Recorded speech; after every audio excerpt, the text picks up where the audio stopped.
Salut à tous, c'est Christopher, je suis avec John et Guy pour le débat Didier Deschamps joue-t-il la Coupe du Monde 2014 ou l'Euro 2016? Doit-on aller à la Coupe du Monde avec des joueurs peu expérimentés, un peu comme Varane, Mangala, Digne, Pogba ou Griezmann et encore d'autres, j'en passe, quand même une équipe de France très jeune. Vous, qu'est-ce que vous en pensez, vous, cher chroniqueur? Alors moi je pense clairement que Deschamps fait une bonne chose en emmenant tous ces jeunes à la Coupe du Monde. Ne serait-ce que pour en citer deux, Varane et Pogba, c'est quand même des gars qui jouent depuis 2-3 ans dans deux des clubs les plus prestigieux du monde, à savoir le Real et la Juve, et qui ont l'habitude d'enchaîner des matchs de haut niveau. Enfin, plus Pogba avec la Juve. Après Varane, je sais pas quel est son temps de jeu au Real, mais quand même, malgré son jeune âge, c'est quelqu'un qui apprend au quotidien par les très grands noms qu'il côtoie. Mais voilà, moi je pense que il y a pas vraiment de souci à emmener des jeunes, et de toute façon il faut tenter. Il faut tenter parce que à la place de ces mecs-là, qui on peut amener. On parlait d'Abidal tout à l'heure en off, qui est quasiment cuit. Toulalan, qui fait une bonne saison avec Monaco, mais qui veut pas revenir. Donc imagine, tu pars à la Coupe du Monde avec ces mecs-là, tu te plantes. Justement, ton Euro 2016, tu pourras pas le préparer dans les bonnes conditions. Tu le prépareras entre guillemets, comme on dit, à la va-vite. Donc je pense que Deschamps fait le bon choix d'emmener des jeunes. Je suis d'accord avec Guy, parce que tu regardes les jeunes qu'il a mis, trouve-moi des mecs expérimentés meilleurs qu'eux en fait. Moi, y a personnellement, déjà, coupé tout de suite, mais Sissoko, moi, Nasri, je le trouve meilleur, plus expérimenté. C'est pas le même poste. Mais c'est pas le même poste. Mais si, Nasri, attends, Sissoko, il le fait jouer où, Didier Deschamps, il le fait jouer. Sissoko, il a la polyvalence. Il peut jouer au milieu de terrain, il peut jouer seul. Bon, j'aime pas du tout ce joueur, hein, et puis Nasri Sissoko, c'est à peu près le même âge. Il y a pas forcément une grosse différence d'expérience. Il y en a qui a connu la Champions League, l'autre qui la connaît pas, mais c'est tout. Ils ont à peu près le même âge, le même nombre de sélection ou d'appel en équipe de France. Puis Nasri, tu sais très bien que s'il est pas appelé, c'est parce que c'est un petit con. C'est pas pareil. Ça a rien à voir avec le sportif. Oui, rien à voir avec le niveau d'expérience. Oui, voilà, c'est ça. Et tu regardes Digne, Clichy, il est nul. Mathieu, il est devenu défenseur central. Pogba, il y a qui de meilleur que lui au milieu de terrain aujourd'hui? Je suis désolé. Même Cabaye et Matuidi sont pas forcément meilleurs. Pourtant, ils sont titulaires. Tu me parles de Varane, il était titulaire toute la saison dernière au Real Madrid. Cette année, il était blessé. Mais quand il est pas blessé, il joue. Il y a Koscielny qui est très bon, il y a Sakho, il est un peu blessé dernièrement, mais sinon il est bon. Mangala, il fait une saison de merde au FC Porto, faut être sérieux, il est nul cette année au FC Porto. Hier, il a été bon, mais sinon sa saison elle est dégueulasse. Abidal, il est nul, Rami, il est nul, Maxès, il est nul. C'est normal qu'il soit pris. Non mais John, attends, c'est ça qui est complètement incompréhensible. C'est par exemple Didier Deschamps, moi si sur Mangala, je suis pas d'accord. Sur Mangala, comment tu peux sélectionner un mec comme Mangala qui fait une saison au FC Porto médiocre et tu te dis donc hier il a fait un match magnifique contre mais parce qu'il a le potentiel, il a le potentiel. Il sait que l'équipe de France, hier, s'il était mauvais, il savait qu'il allait pas. Il savait qu'il allait pas à la Coupe du Monde. Jérémy Mathieu aussi, qui joue défenseur central. Mathieu, qui compte, je crois, une sélection en équipe de France. C'est pas à l'âge qu'il a va commencer à être un taulier de l'équipe. C'était il y a 5-6 ans qu'il fallait le mettre. Sur Mathieu, ce qui est vachement bien pour moi, je pense que je serais à la place de Didier Deschamps, j'aurais pris. Pourquoi? Parce que Mathieu peut jouer maintenant dans l'axe et maintenant peut jouer sur le côté. Mangala aussi, Sakho aussi peuvent le faire. C'est ça, c'est que Mangala, parce que tu le sais peut-être pas, mais il est aussi très polyvalent comme joueur. C'est aussi pour ça. Et puis même, c'est pour l'avenir. Mathieu, il est pas meilleur que Mangala aujourd'hui. Tu vis sur l'avenir. Mathieu, il a pas plus d'expérience internationale. Valence, tu m'excuseras, aujourd'hui, c'est devenu un club très très très banal. Et puis on parlait de Griezmann.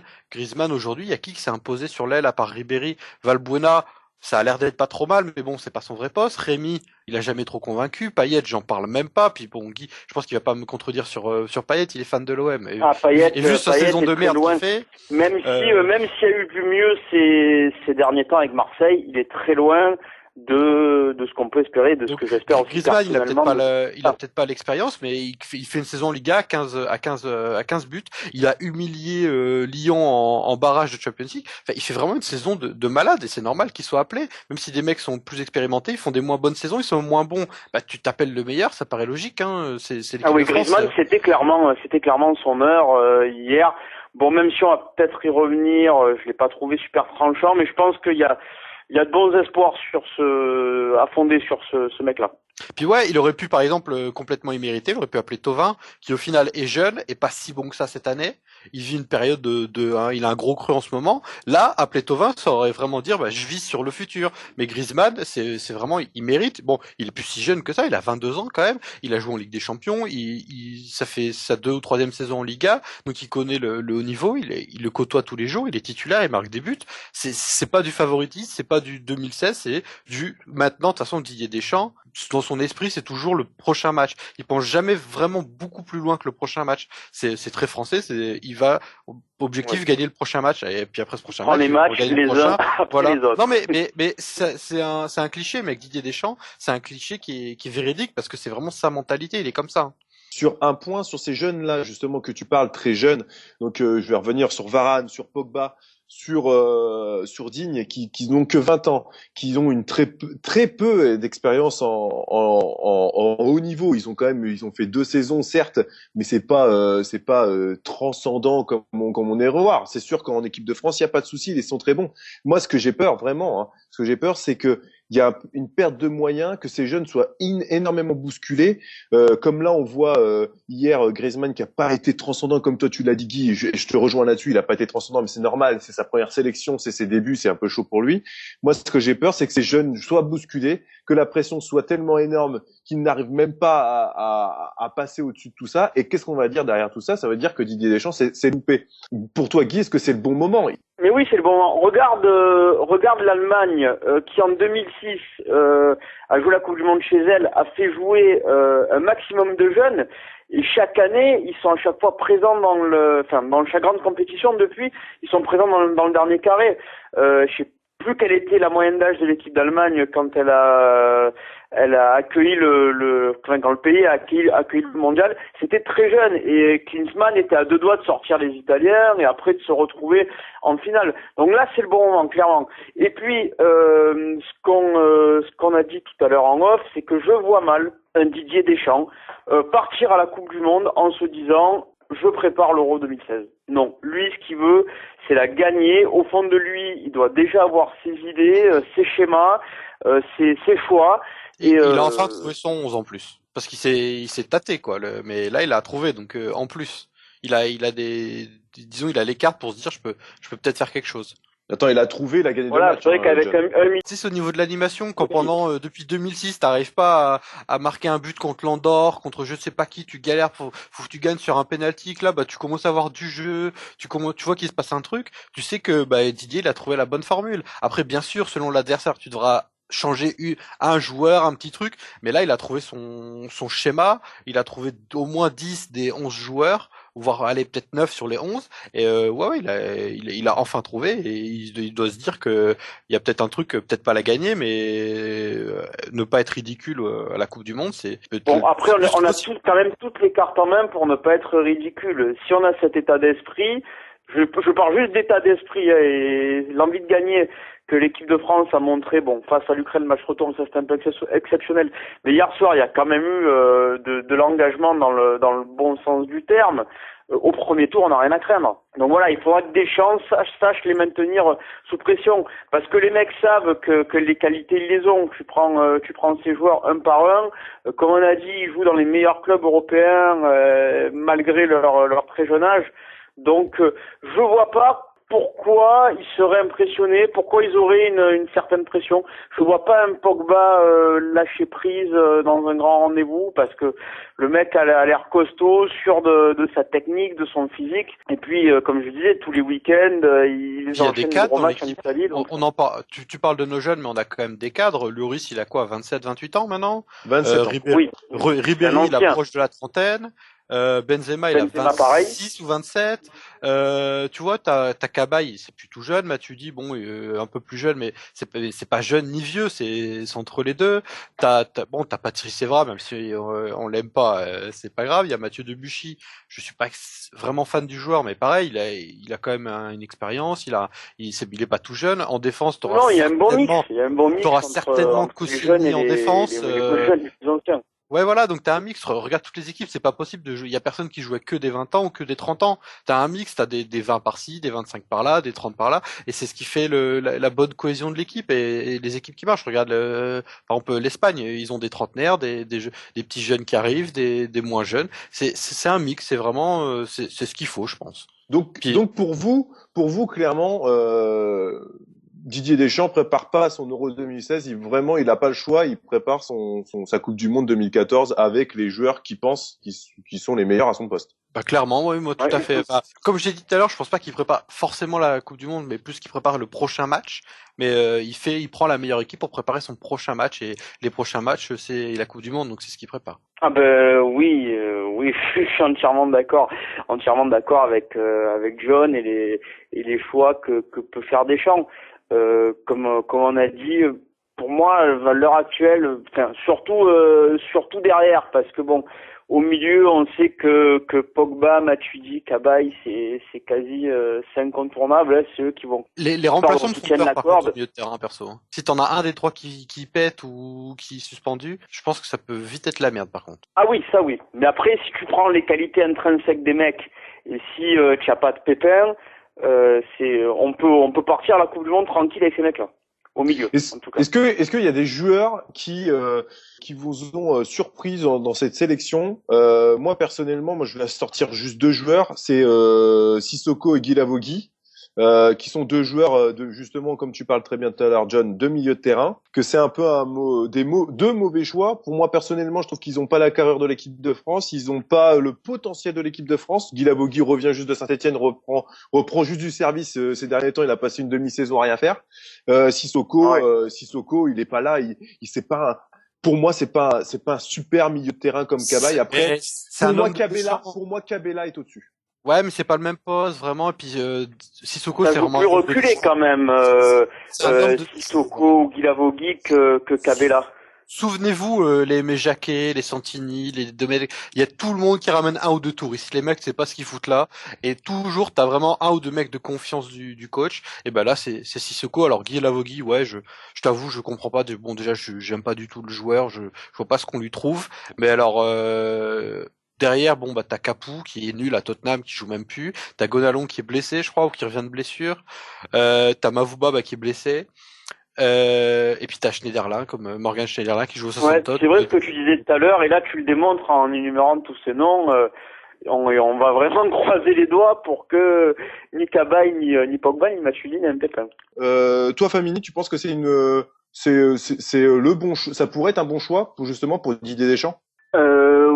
Oui, ben déjà, c'est vrai on doit aussi rééquilibrer par des gens aussi d'expérience et de niveau. Et alors c'est vrai que je vais peut-être me contredire parce que j'ai dit tout à l'heure que Jérémy Mathieu à l'âge qu'il a, c'est pas maintenant qu'il va commencer à espérer pouvoir faire une petite carrière en bleu. Bon, Flamini, il a quoi, 29, 30 ans, 29, c'est ça? Ouais, c'est ça. Ouais, 29 ans, ouais. Ouais, mais bon, c'est vrai que sur ce que j'ai vu avec Arsenal cette année, il a vraiment donné satisfaction, enfin, sur le peu que j'ai vu. Et puis moi, de toute façon, en tant que fan de Marseille, j'ai toujours en tête le volume de jeu qu'il avait à 19 ans quand il était rentré en Coupe UEFA titulaire. Donc ça, automatiquement, ça se perd pas. Donc Puis il apporte Flamini un truc en fait plus. partie des alternatives. Il apporte un truc en plus qu'on n'a pas forcément en équipe de France, c'est que quand il est sur le terrain, c'est un leader. Si par exemple, je vais dire une connerie, mais si Evra il est mal placé, il va aller le voir, il va lui gueuler dessus, tu fermes ta gueule et tu restes là. Et c'est un truc vraiment que moi je vois à Arsenal parce que on a des latéraux qui sont pas forcément bien placés ou son milieu à côté de lui, mais les mecs il va les défoncer, il va les pourrir et il va leur dire mais moi je viens d'arriver depuis 30 secondes là, j'ai pas joué depuis 5 ou 6 ans en équipe de France, j'en ai rien à foutre. Tu fermes ta gueule, tu restes là et tu bouges pas. Et c'est vraiment un truc. Tu penses que ça pourrait devenir, tu penses que ça pourrait devenir un très bon leader? Bah ouais. Et puis il a l'expérience. On n'en a pas. À part Patrice Evra, peut-être. Je pense que mental. Oui, je pense que entre parenthèses. Evra, je pense qu'il doit peser dans le vestiaire. Mais vu son poste, c'est peut-être pas lui qui qui va tirer l'équipe vers le haut. Et voilà, Flamini, justement, du fait qu'il soit mieux, on peut faire aussi le parallèle avec Didier Deschamps joueur. On a besoin d'un mec comme ça qui doit être capable de remobiliser et replacer les troupes quand il le faut. On va finir sur cette question-là. Qu'est-ce qu'on peut attendre de cette équipe de France en Coupe du Monde? Vous la voyez passer les tours, vous la voyez pas passer les tours? Est-ce que vous la voyez aller loin ou pas? Bon, c'est pas un pronostic, mais c'est ce que vous pensez au niveau de l'état d'esprit de ces derniers matchs. On a commencé à en parler un petit peu tout à l'heure. L'équipe de France, on s'est remarqué avec une assise défensive pas trop mal, un bon milieu de terrain, l'attaque qui commence un petit peu à tourner. Tu te dis qu'il peut se passer un truc. Après, j'ai déjà vu jouer les Suisses beaucoup. Je pense que la tête ça se jouera entre les deux. Premier, deuxième, je t'avoue que je sais pas trop. Et la France, je pense qu'elle peut viser peut-être un quart, mais j'ai du mal à voir au-dessus, quoi. Si on fait une simulation, allez, on va dire on termine premier du groupe, parce que si on ne termine pas premier de ce groupe, c'est qu'on finalement on n'a peut-être pas grand-chose à faire dans cette Coupe du Monde. Après vous me direz qu'en 2006 on s'est qualifié de justesse et on est allé en finale derrière, parce qu'ils se sont réveillés justement à partir des huitièmes. Mais derrière tu prends qui? Logiquement le Nigeria. C'est toujours difficile à bouger, mais jouable. Et après, en quart de finale, je vois pas qui on peut prendre. Après, ça peut, comme on dit, je vais sortir un poncif que j'apprécie. Tout peut aller très vite en football. Donc, il suffit de créer un exploit en quart de finale. Et puis après, quand tu sais que t'es pas loin, ça se joue à chaque fois à très très peu. Tu disais les Nigériens, mais on peut aussi tomber sur l'Argentine, et je suis désolé, l'Argentine, alors il y a Messi, il y a Lavezzi, il y a Agüero et tout, mais alors quand tu regardes le gardien, la défense, le milieu de terrain, ça te fait peur, mais pas tant que ça. Si t'arrives Favori quand même pour la Coupe du Monde. Non mais faut arrêter. L'Argentine. Il y a 2 jours, les Pays-Bas ils étaient favoris pour la Coupe du Monde, hein, mec. Si t'écoutes les journaux et toutes les conneries qu'ils racontent, l'Argentine et leur équipe offensivement, ça a l'air d'être bien tourné. Là contre la Roumanie, ils ont fait 0-0, c'est peut-être un amical, mais bon, ça reste 0-0 contre la Roumanie avec Messi, Agüero titulaire, etc. Donc, je suis désolé, moi l'Argentine ça me fait pas plus peur que ça. Pourtant, je suis pas fan de l'équipe de France, c'est pas quelque chose que je supporte à mort et tout, donc je reste un minimum objectif et non, l'Argentine, ça me fait pas des masses peur, quoi. Pour toi, Guy, en clair, Guy, faut qu'ils soient premiers du groupe pour qu'ils arrivent quand même à passer un truc intéressant. Et pour toi, John, oui. Tout peut se passer. Ça peut être assez cool. En quart. Moi, je te dis en quart. Que ce tombe sur le Nigeria ou l'Argentine, t'iras normalement en quart. Moi, je les vois passer le premier tour sans aucun problème. Après, les voir plus loin que les quarts de finale, je pense que ce sera déjà pas mal, quart de finale. C'est l'objectif fixé par la FFF, le quart. Après, moi, je vais rejoindre Guy sur le système qu'il faut qu'il soit premier pour éviter les gros, parce que peut-être qu'on se tapera un gros même si on est premier, parce que ça veut rien dire. Mais personnellement, je pense premier du groupe. Et je les vois bien passer en quart, ouais. Je les vois bien en quart avec ce qu'ils ont produit ces derniers temps. Ils sont capables de passer en quart avec le potentiel qu'ils ont. Merci à Guy et à John. N'oubliez pas de nous rejoindre sur Twitter et sur Facebook, d'aller bien sûr sur YouTube et de vous abonner à notre chaîne. N'hésitez pas à laisser un commentaire. Je vous dis à bientôt quand on aime le foot. On parle foot. Salut, ciao. Pascal Duprat, qui est très énervé en ce moment, a quelques critiques à faire sur notre émission. On t'écoute, Pascal. Voilà, j'espère qu'ils vont encore fermer leur gueule un paquet de fois, voilà, jusqu'à la fin de saison, et que, en fin de saison, mais qu'ils ferment leur gueule jusqu'à la fin de saison prochaine. Vous êtes comme Pascal, vous avez envie de réagir? N'hésitez pas à nous laisser un commentaire sur notre page YouTube. Et si vous aimez, abonnez-vous à notre page.